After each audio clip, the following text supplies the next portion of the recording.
Hey guys, it's Daniel, a licensed therapist. Do your social interactions look like this? Hey guys! Oh, big gulps, huh? All right. Well, see you later. Ooh, that's rough. Does that happen to you and you don't know exactly why? Well, don't worry. That's why your guy is here. And by the end of this video, you're gonna know 2 reasons why you suck at social interactions. I'm gonna give you one thing that you can do right away to start getting a lot better at them, and I'm gonna actually tell you the cure. But look, social situations, they're just hard. Everybody struggles in social situations. Well, I guess maybe except me. And I guess a lot of people out there, maybe the majority of people, and there's people out there who love social interaction. So what's wrong with you? Look, nothing's wrong with you. I don't want you to beat yourself up. Why are you hitting yourself? Why are you hitting yourself? Why are you hitting yourself? Why are you hitting yourself? Speaking of hitting, hit that like and subscribe button. If this stuff is helpful for you, your guy would appreciate it. So reason number 1 why you struggle in social situations is you lack social skills. Yeah, sometimes it's just as simple as that. You just lack social skills. And you know what? Social skills are just that. They're skills. Hey, look, there's some people that are just born with it. Some people that are raised in certain environments are just naturally better and they just have good social skills. But you know what? Just because you lack social skills doesn't mean that you can't practice it and get better. You can get social skills. You can get really good at them. It's actually not that hard. All you have to do is think like Batman. You know when they say that Batman can defeat anybody with prep time? That's all it is. Preparation. All you need to really do is take some time, dedicate your energy and your mind to figuring out this problem, increasing your social skills. I don't think you need a professional in order to do that. There's many ways you can do that. You can just sit there and think. Think about people that you like and what they would say. Think about questions you would ask or stories you would tell or jokes that you would tell. Think about compliments that you would give somebody. I bet going down the YouTube rabbit hole of how to engage in people would be tremendously helpful. Really, all you need to do is be prepared. So social skills, that's the easy one. That's an easy fix. But there's something else that accounts for people's difficulty in social situations. And in my opinion, it accounts for maybe 90% of what I see in my practice of why people suck at social situations. But before we get into it, let's look at this scene from that classic comedy, Wedding Crashers. I do want to say that this is not a kid-friendly scene, so hide your kids, hide your wife, let's roll it. No, I don't know. So, Jeremy, you and your brother are venture capitalists. That's right. It's great. Venture capitalist of the system. It's the new pioneer. New pioneer. So is it just about the money? No, investing in companies that are ethically and morally defensible. Well, like what? Give me an example. Like what? Well, there's the company that we have where we're taking the fur or the wool from sheep and we turn it into thread for homeless people to sew, and then they make it into cloth, which sew, and then make little shirts and pants for other homeless people to sell. It's a pretty good deal. People helping people. Yeah. That's very admirable. Thank you. Although don't make me out to be a saint just yet. We do turn a small profit. After all, someone has to pay for the lap dances for the big guy. He's joking around. Feels so good when he jokes. What's this company called? Shirts and pants. Holy shirts and pants. It's a little corny and obvious, but what do you get out of being subtle, right? You're probably thinking, what does that have to do with social situations and me sucking at them?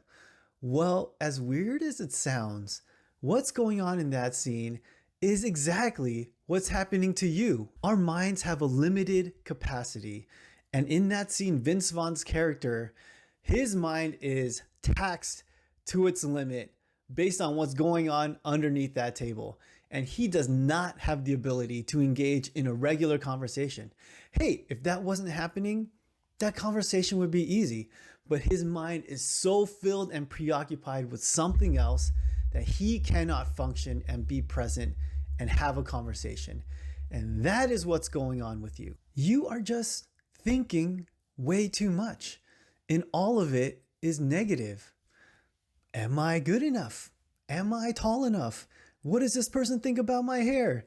Do they like my shirt? Do they like my face?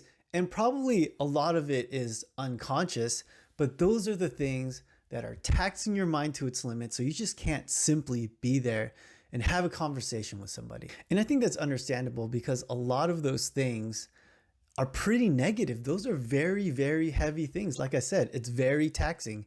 And what you're doing in that moment is called self-monitoring. Let's get personal for a moment.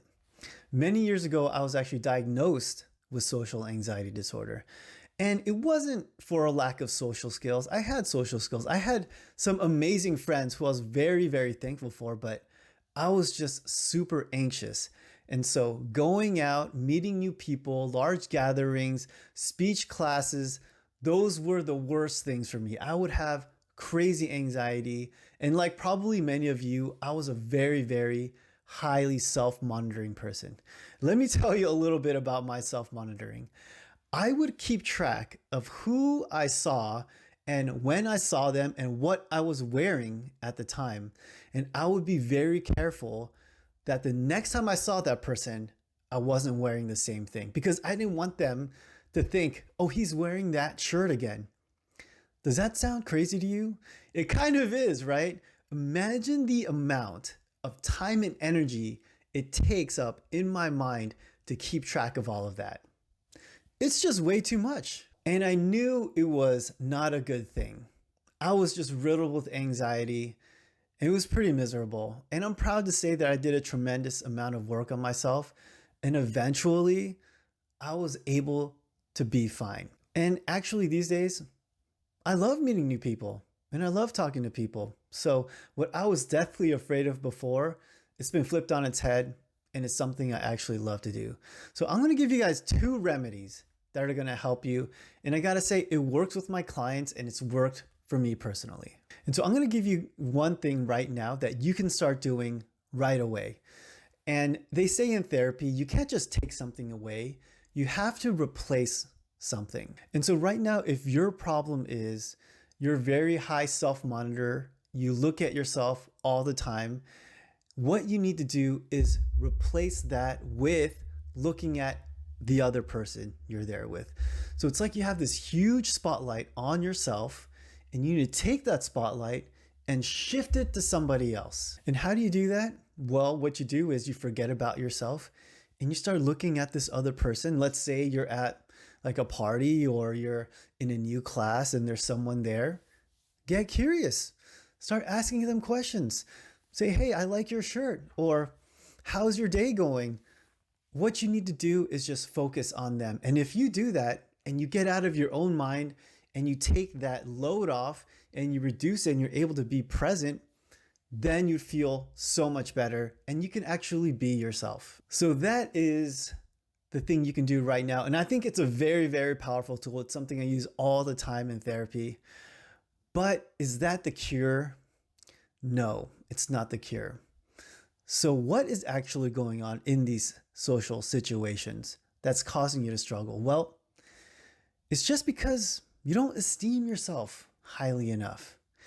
And I guess at the end of the day, it always comes down to self-love. Where did that bring you?